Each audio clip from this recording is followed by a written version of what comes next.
Festival, Technology Festival, and it's awesome. I just got myself a free massage with this incredible massage thing, and I highly recommend it. I said I had to talk to my nurse before I made any decisions.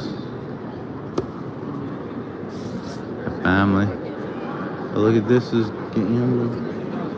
It's like gambling or something. Come on, man, come on over.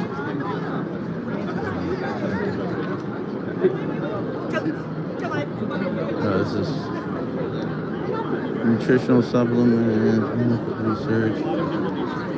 Oh, look at this.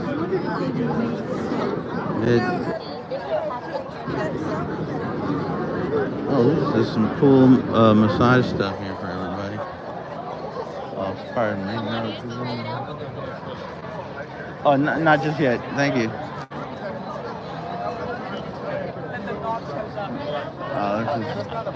Those look like pretty cool, but I can't get them because of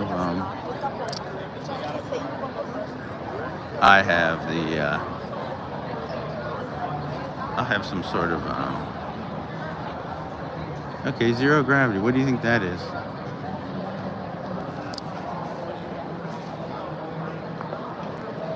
So the electrovine chapter 12. I'm gonna start thing.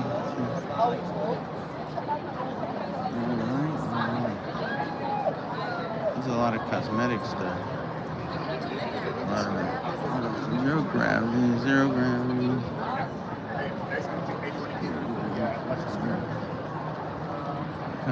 Because I what is this? Water is cool. Everybody loves water.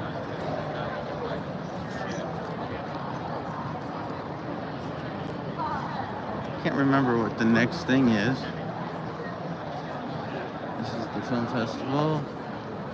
Wayfair. There's the global thought. Ah, that feels good.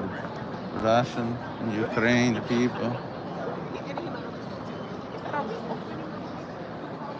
The remote.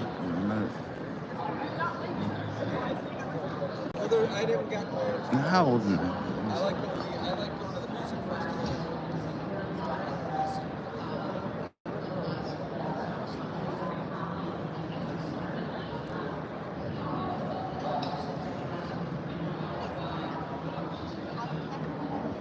Let's walk through here fast because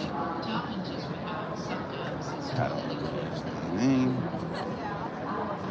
Who's insurance? Oh, look at these bikes.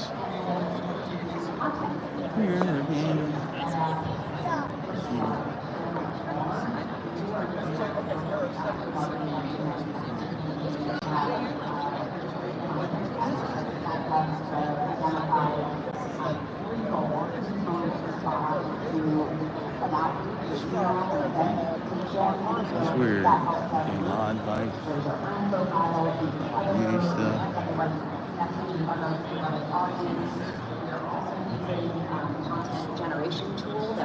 Oh, here's a podcast going on. Words, keywords that are prohibited. We've also trained the model on our best performing content. So then what happens is you have a marketer who can here's another podcast going on.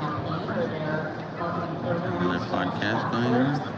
Because like wildfire is adopted by our advertisers, they are essentially just a complete game changer, and so empowering for them to be able This is awesome, get an idea, have a concept, and then get it to market without having to go through rounds of design production, just time to get freelance writers to do all of that work. It's all of those tools in marketer's hands to get out to market and rapid time. We're definitely seeing that on the success side, right?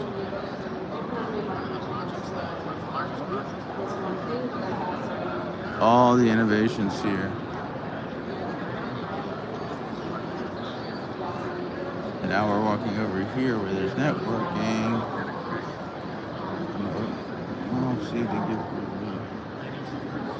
Let's see if there's free food here at the marketing lounge.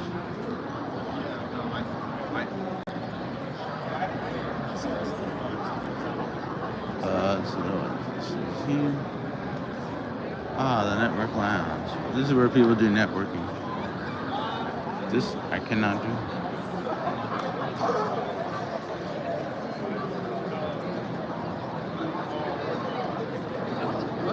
Oh my god, it smells so good.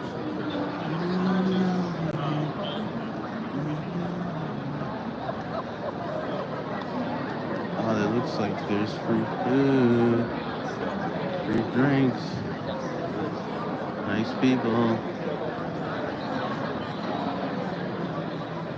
Late night Baltimore families.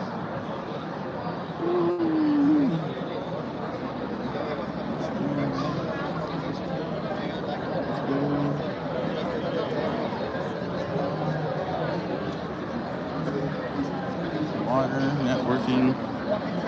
See, this is what people do. So you're supposed to. Everybody wants a free headshot. Water. Water. I'm gonna go to the next stage.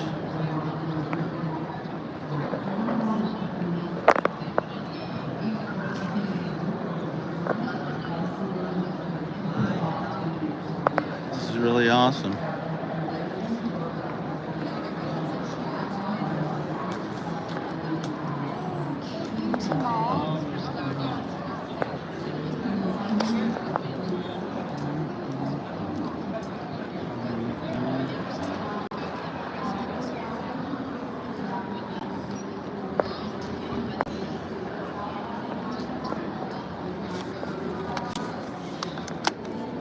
Scale.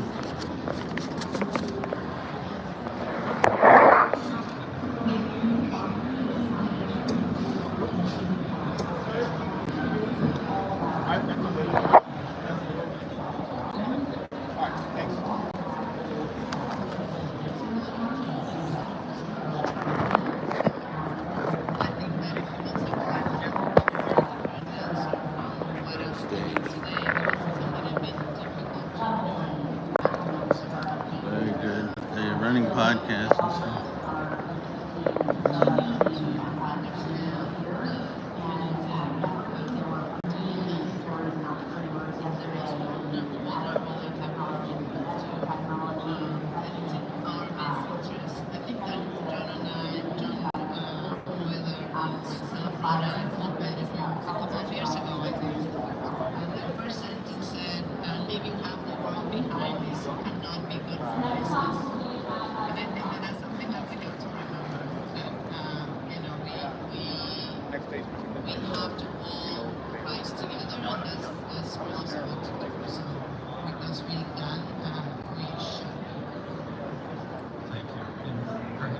Keeping with the music theme of this conference, I'll riff on a couple of the points that you just made. So both of you made reference to the ongoing unmet medical need, which is really a critical consideration. So again, going back 20 years when I was a clinical trainee, there are some diseases that are really totally transformed in how we're managing them. But unfortunately, there are other diseases where that's not the case. The way we treat pancreatic cancer, most cases of colon cancer, aggressive brain tumors is pretty much unchanged in the last 20 years. So there is a huge need for continued innovation. We and many other companies are deeply committed to leveraging emerging technologies, leveraging the science to accelerate discoveries that will continue to improve outcomes for our patients with cancer. I think that's really the critical piece, and most of what I do in my day-to-day job is designing and delivering those clinical trials. Now, to the point about AI, which has a lot of promise and is something that we're really excited about, really when we're talking about AI within my domain, the pharmaceutical industry and the development world, really what we're talking about is technical automation. And there's so many pieces of what we do in terms of writing documents, how we reach out, how we analyze data, how we collect data, that can't be partially or fully automated. This has two really important benefits. Is that one, it's another accelerant, and it allows us to progress early phase and late phase clinical studies faster. And two, it ultimately also reduces the cost. And by reducing cost, it can help with affordability and enable global access. So, Jeff, I don't know if you have any additional thoughts on how AI is impacting the work that you do within your organizations. I think it still remains to be seen in many ways. We're probably just on the tip of the iceberg of how some of the emerging technologies will be able to transform healthcare more generally. From our vantage point, I think trying to identify the necessary policies easy happen now, so that those systems are in place in order to enable efficient development and clarity into the process to make sure that we're not putting artificial delays on these types of technologies. And they're coming so quickly that I think this, now is the opportunity to identify what those processes need to be, so we're not trying to fix the system later.